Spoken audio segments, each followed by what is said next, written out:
नमस्कार, मैं हूं आपके साथ अंकिता पाल। बुलेटिन की शुरुआत करते हैं। उत्तर प्रदेश के मुख्यमंत्री योगी आदित्यनाथ ने आगामी जनवरी में पूरे राज्य में सड़क सुरक्षा माह मनाए जाने का निर्देश दिया है। इस दौरान 4 ई मॉडल शिक्षा, प्रवर्तन, अभियंत्रण और आपातकालीन देखभाल पर ध्यान दिया जाएगा।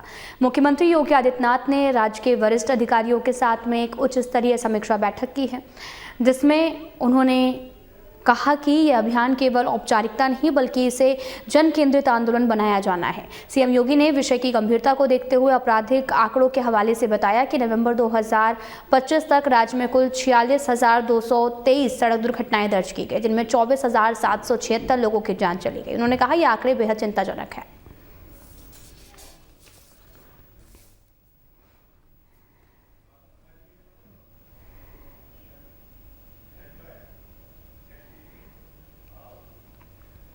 उत्तर प्रदेश के मुख्यमंत्री योगी आदित्यनाथ ने युवा सहकारी सम्मेलन और उत्तर प्रदेश कोऑपरेटिव एक्सपो 2025 के उद्घाटन कार्यक्रम में शिरकत की है। इस दौरान उन्होंने अपने संबोधन में कहा कि प्रदेश के अंदर भंडारण, ऊर्जा, इंफ्रास्ट्रक्चर के लिए कोऑपरेटिव क्षेत्र में व्यापक परिवर्तन देखने को मिला है। जानते हैं कि सहकार से समृद्धि ये प्रधानमंत्री जी का विजन है और प्रधानमंत्री जी के इस विजन के अनुरूप समाज की सहभागिता के माध्यम से समृद्धि के नए सोपान को स्थापित करने के लिए प्रधानमंत्री मोदी जी ने देशवासियों को पहली बार केंद्र सरकार ने अपना सहकारिता का एक नया मंत्रालय गठित किया। पहले यह कृषि मंत्रालय के अधीन एक छोटा सा उसका आयाम हुआ करता था, लेकिन अब यह अपने आप में एक मंत्रालय के रूप में कार्य कर रहा है और देश के सबसे दूरदर्शी मंत्री के रूप में, संगठक के रूप में देश के आदरणीय गृह मंत्री माननीय श्री अमित शाह जी मंत्रालय गठन होने के बाद सबसे पहले मंत्री के रूप में भारत के सहकारिता आंदोलन को एक नई ऊंचाई प्रदान कर रहे हैं। संयुक्त राष्ट्र संघ ने भी वर्ष 2025 को अंतर्राष्ट्रीय सहकारिता वर्ष घोषित किया है और आदरणीय प्रधानमंत्री जी की प्रेरणा से हम लोगों ने सहकारिता के सुदृढ़ीकरण की दिशा में बहुत सारे कदम उठाए हैं, क्योंकि सहकारिता ये आपसी विश्वास, सामाजिक समता और आत्मनिर्भरता की गारंटी भी है। राष्ट्रीय सहकारिता नीति 2025, जिसे आदरणीय प्रधानमंत्री जी ने सहकार से समृद्धि के माध्यम से 2047 तक भारत को एक विकसित राष्ट्र के रूप में स्थापित करना है, यह प्रत्येक भारतवासी के सामने एक लक्ष्य दिया है और दुनिया की 1/4 सहकारी समितियां भारत में, जिनमें 8,44,000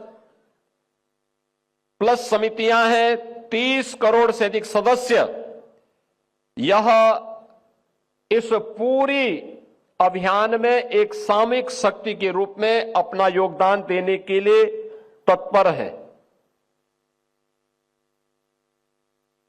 आपने देखा होगा पिछले 11 वर्ष में हमने बदलते हुए भारत को देखा है। तकनीक का उपयोग करते हुए कैसे हम अपने जीवन को सरल कर सकते हैं, भ्रष्टाचार मुक्त व्यवस्था दे सकते हैं। डिजिटलीकरण, ई गवर्नेंस और पारदर्शी नीतियों में के माध्यम से आज सहकारिता क्षेत्र में भी सुशासन और जवाबदेही सुनिश्चित होने की कार्रवाई आगे बढ़ी है। एमपैक्स के माध्यम से हमारी जो बहुउद्देशीय प्राथमिक ग्रामीण सहकारी समितियां थी, इनके माध्यम से इनकी सदस्यता का विस्तार, इनमें फाइनेंशियल इंक्लूजन को, वित्तीय समावेशन को भी जोड़ते हुए आगे बढ़ाने का कार्य, कृषि और ग्रामीण विकास को इसके माध्यम से आगे बढ़ाने और सहकारिता आंदोलन को और मजबूत इसके माध्यम से प्रदान किया गया है। सहकारिता वर्ष 2025 के अवसर पर उत्तर प्रदेश के अंदर जो पहली बार इतने बड़े पैमाने पे कार्यक्रम हुए हैं, 26 जनवरी 2026 को अंतर्राष्ट्रीय सहकारिता वर्ष का शुभारंभ किया गया। रन फॉर कॉपरेशन में हजारों इस फील्ड से जुड़े हुए लोगों ने इसमें सहभागिता की। 21 मार्च 2025 को Uttar Pradesh state cooperative bank limited के द्वारा एजीएम का आयोजन और स्टेक होल्डर्स को 76 करोड़ रुपए के लाभांश का ऑनलाइन वितरण का कार्यक्रम भी इस अवसर पर यहां पर किया गया। 6 जुलाई 25 को केंद्रीय सहकारिता मंत्रालय के चौथे स्थापना दिवस के अवसर पर 266 ड्रोन दीदियों को भी प्रमाण पत्र वितरित किए गए। 12 सितंबर से 30 नवंबर 25 तक आपने देखा होगा एमपैक्स सदस्यता का महाअभियान प्रारंभ हुआ, जिसमें 24 लाख नए सदस्य, जिनके माध्यम से 43 करोड़ का शेयर कैपिटल भी प्राप्त हुआ है। इससे पहले माह सितंबर 23 में प्रदेश में पहली बार एमपैक्स सदस्यता अभियान का आयोजन किया गया। 30 लाख नए सदस्य बने थे, 70 करोड़ का शेयर कैपिटल प्राप्त हुआ था। जिला सहकारी बैंकों में 2 लाख से अधिक बैंक अकाउंट और 550 करोड़ का डिपॉजिट यह आज के दिन पर हमारे पास है। याद करिए 2017 के पहले हमारे डिस्ट्रिक्ट कोऑपरेटिव बैंक की स्थिति क्या थी। 16 बैंक ऐसे थे जो 16 बैंक डिफाल्टर घोषित हो चुके थे। रिजर्व बैंक ने उनके लाइसेंस जब्त कर लिए थे। लेकिन अब उत्तर प्रदेश के कोऑपरेटिव बैंक डिफाल्टर नहीं है।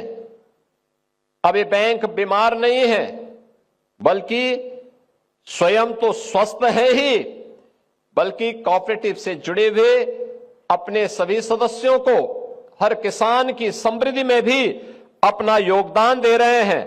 और अभी आपने देखा होगा शासन की योजनाओं को भी प्रभावी ढंग से आगे बढ़ाने में युवा उद्यमी स्कीम को कैसे आगे बढ़ाया जाना है, अभी इसके माध्यम से भी आपने देखा होगा कैसे ये कार्य हो रहा है। और इसीलिए अभी उत्तर प्रदेश सरकार ने यह भी निर्णय लिया था कि एमपैक्स को 10 लाख रुपए तक का ब्याज मुक्त ऋण की सीमा, इसको भी हमने दिया है, जिसमें 6,760 एमपैक्स को उर्वरक व्यवसाय हेतु 10 लाख रुपए ब्याज मुक्त ऋण स्वीकृत किया गया है। इससे उर्वरक निरंतर आपूर्ति सुनिश्चित हुई है। और मेरा प्रदेश के अंदर जितनी भी हमारी, देखो एक अवसर होता है,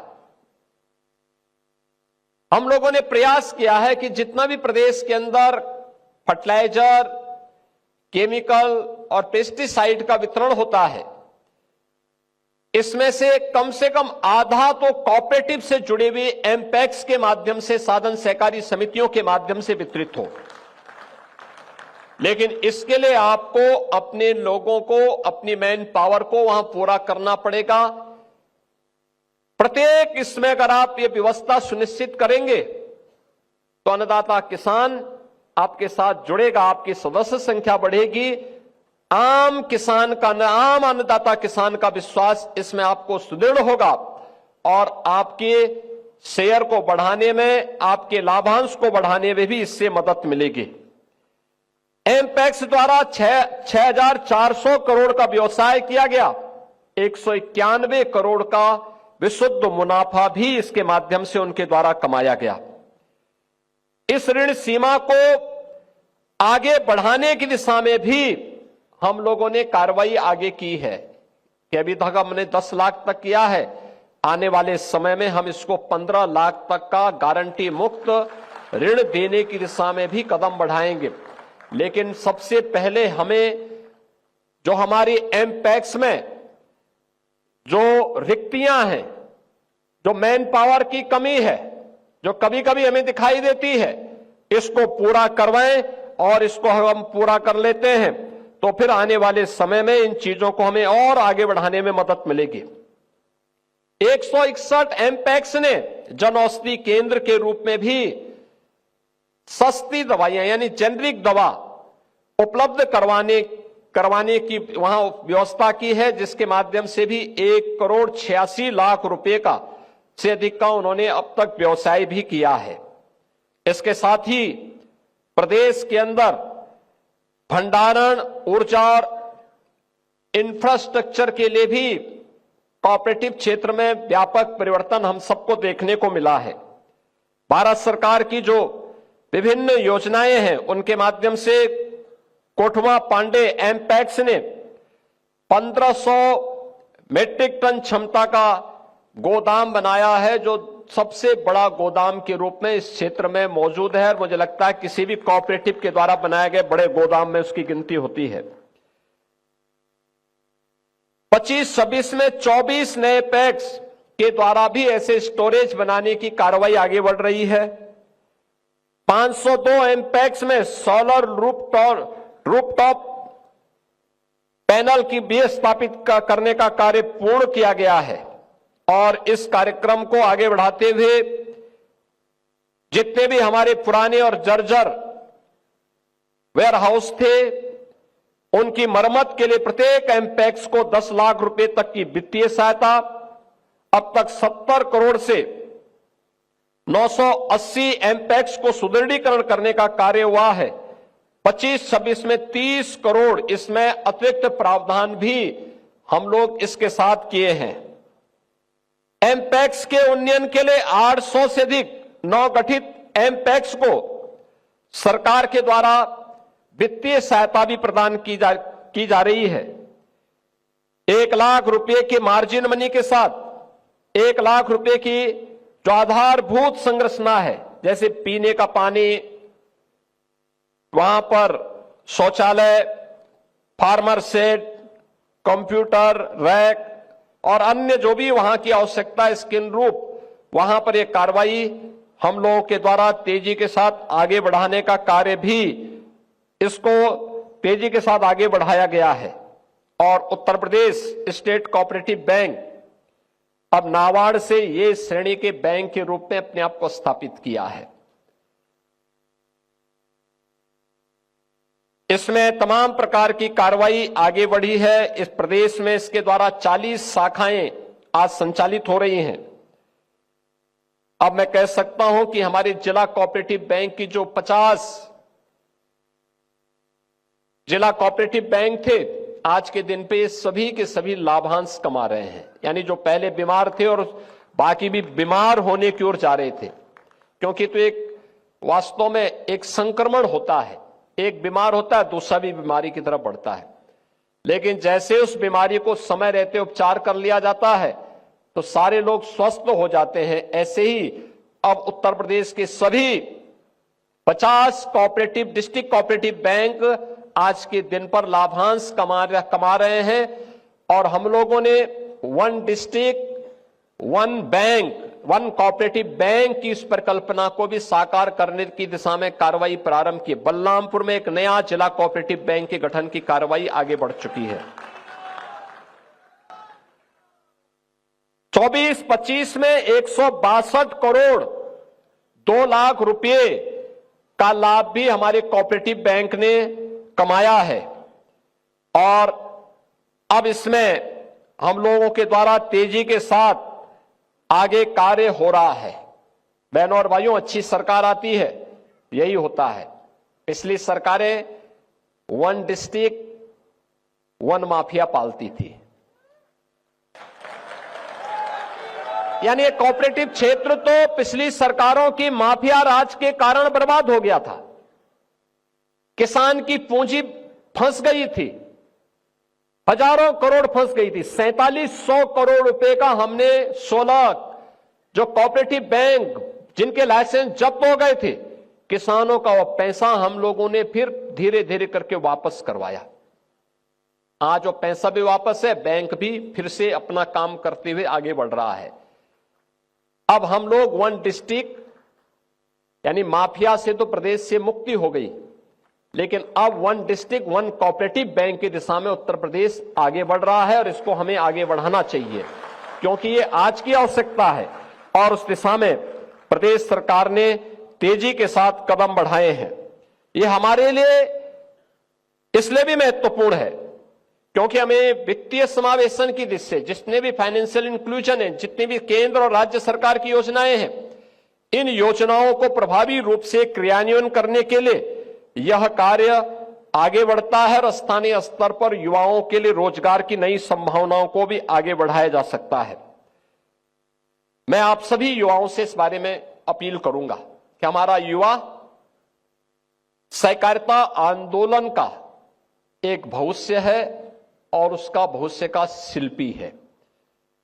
आपको इस दिशा में अपने आप को तैयार करना है कि यह युवा सहकार सम्मेलन या प्रदेश की समृद्धि और प्रदेश की सामूहिक विकास की दिशा में एक नया मील का पत्थर साबित होगा।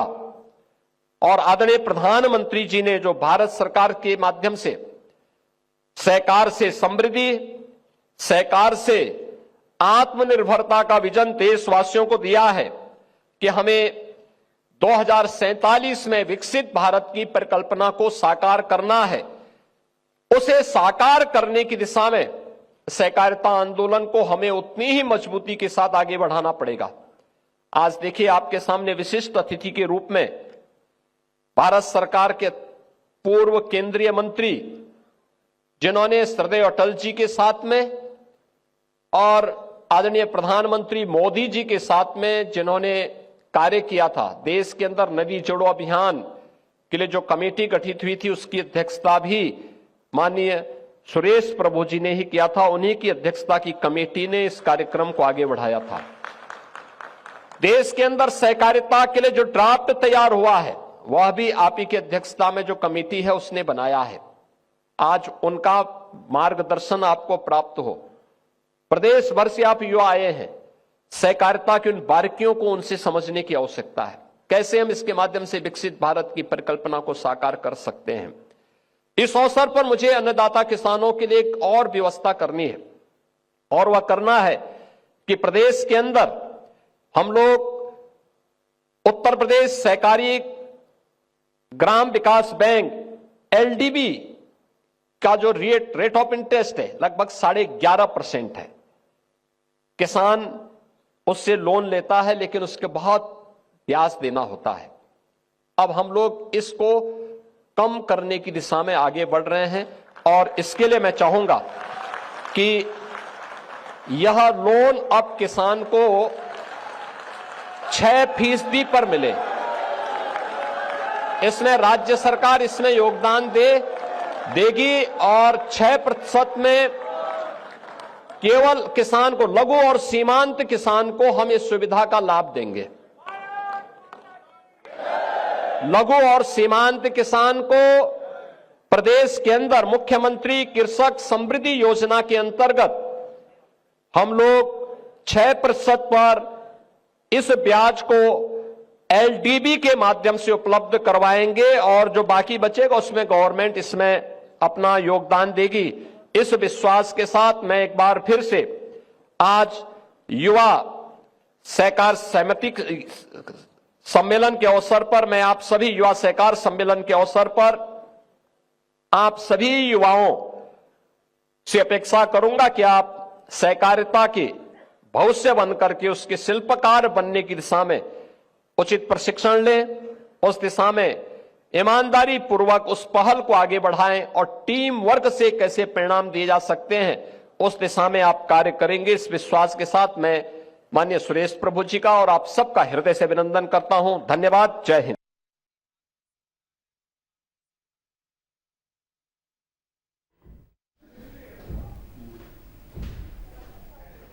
तो आपको बताते चलें कि कोऑपरेटिव एक्सपो 2025 का उद्घाटन किया है, जहां पर युवा सहकार सम्मेलन 2025 का शुभारंभ हुआ। कोऑपरेटिव एक्सपो 2025 का उद्घाटन हुआ। इस दौरान कार्यक्रम में सीएम योगी आदित्यनाथ पहुंचे और इस दौरान उन्होंने लोगों को संबोधित भी किया है।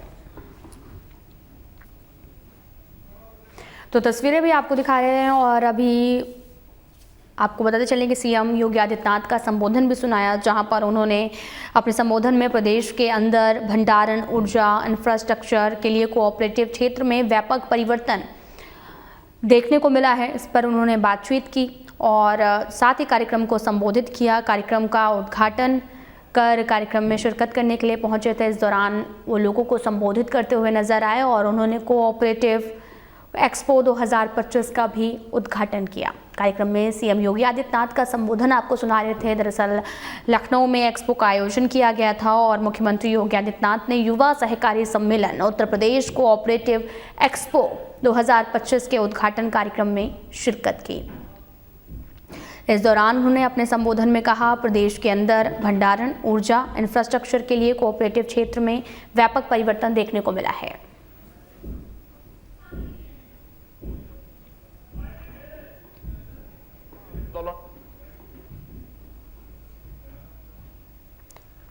संयुक्त राष्ट्र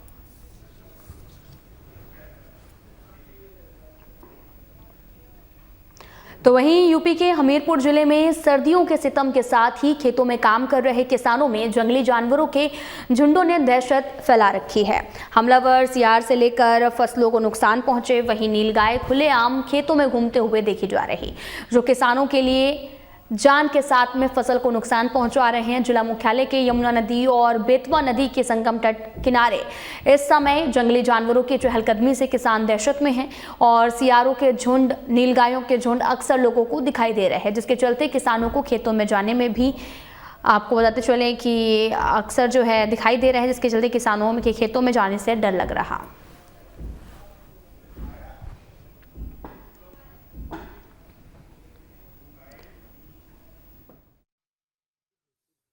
यहाँ पे सियार आ जाते हैं, नील गाय आ जाती हैं और ये तो उनको बड़ा आतंक चलता है भाई। ये तो इसमें कहो निकल रहे थे, एक बार हम जा रहे थे ब्रह्मा के डेरा, वहाँ से निकल रहे थे तो दौड़ा दिया।